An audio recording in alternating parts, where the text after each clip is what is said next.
তিনি হলেন আমাদের সকলের প্রিয় দেবনাথ বাউরির সম্বর্ধনা সভা। আমরা 4 বছর আগে রাঢ়বঙ্গ বাউরি সমাজের পক্ষ থেকে আমরা সেদিন উপলব্ধি করেছিলাম যে একজন মানুষ যিনি নেতৃত্ব দিতে পারবেন, যিনি আগামী প্রজন্মকে পথ দেখাতে পারবেন এবং বাউরি সমাজকে পথ দেখাতে পারবেন, তিনি আর কেউ নন, আমাদের এই দেবনাথ ভাই। তাকে আমরা 4 বছর আগে বিষ্ণুপুর ডিভিশনের রাঢ়বঙ্গ বাউরি সমাজের দায়িত্বভার আমরা তার হাতে তুলে দিয়েছিলাম। আর আজকে এই মাসে ইতিমধ্যে মা মাটি মানুষের সরকার তার যে যুব সংগঠন, সেই যুব সংগঠন তারা মূল্যায়ন করে একজন যোগ্যতম ব্যক্তি তারাও মূল্যায়ন করেছেন এই দেবনাথ বাউরিকে।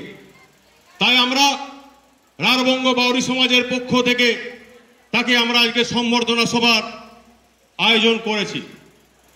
আজকে যেহেতু আমরা বাউরি সমাজ করি, দু এক কথা বাউরিদের সম্বন্ধে আমাকে বলতেই হয়। আমরা যখন খবরের কাগজ বা টিভির পর্দায় চোখ রাখি, আমরা কি দেখি? বিভিন্ন রাজ্যে দলিতদের ওপর অত্যাচার ঘটনা। কিন্তু দুঃখের বিষয় যে আমরা বস্তিতে গেছি, অনেক মানুষ এখনো জানে না দলিত মানে ভাবে অন্য কোনো জাতি। আমাদের প্রথমে জেনে রাখা দরকার যে দলিত মানে অন্য কোনো জাতি নয়। আমরা যারা হাড়ি, বাউরি, মুচি, ডম, লোহার, বাগদি, এই পশ্চিম বাংলায় আমাদেরকে তপশিলি জাতি বলে।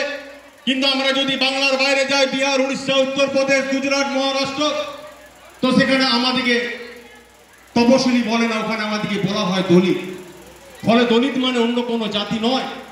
দলিত মানে হচ্ছে আমরা যারা হাড়ি, বাউরি, মুচি, ডম, লোহার ইত্যাদি ইত্যাদি। তবে আমরা এই পশ্চিম বাংলায় একটা সুস্থ সমাজে বসবাস করছি। আমাদের মধ্যে কোনো ভেদাভেদ নেই। আজকের দিনে যে কোনো নিমন্ত্রণ অনুষ্ঠানে আমরা উচ্চ বর্ণের মানুষের সাথে একই টেবিলে বসে খাবার খাই। আজকের দিনে কোনো চায়ের দোকানে বা খাবারের দোকানে খাবার খাবার পর আমাদেরকে গ্লাস বা প্লেটটা ধুয়ে দিতে হয় না। আজকের দিনে আপনারা লক্ষ্য করে দেখবেন, যে কোনো স্কুলে একটি ব্রাহ্মণের ছেলের পাশে একটি বাউরির ছেলে একই বেঞ্চে বসে পড়াশোনা করছে।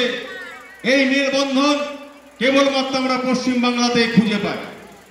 কিন্তু আমরা যদি বাংলার বাইরে যাই, অর্থাৎ বিহার, উড়িষ্যা, উত্তরপ্রদেশ, গুজরাট, মহারাষ্ট্র, তো সেখানে স্বাধীনতার আগে আমাদের যে অবস্থা ছিল, আজকের দিনেও আমাদের সেই অবস্থা। তাহলে স্বাধীনতার আগে আমরা কেমন ছিলাম? না, স্বাধীনতার আগে উচ্চ বর্ণের মানুষেরা যে পুকুরে স্নান করত, সেই পুকুরে স্নান করার অধিকার আমাদের ছিল না।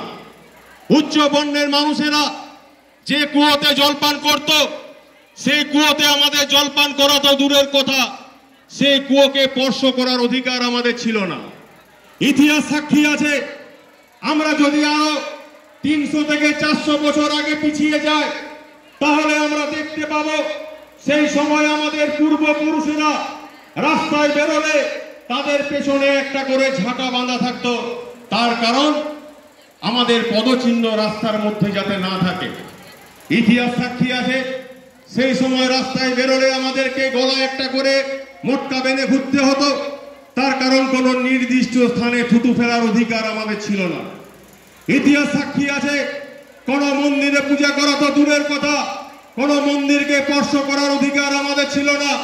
ইতিহাস সাক্ষী আছে, সূর্যের আলো থেকে যে ছায়া আসে, এই ছায়াটাকে স্পর্শ করা পাপ এবং অপবিত্র বলে মনে করা হয় বা করা হতো।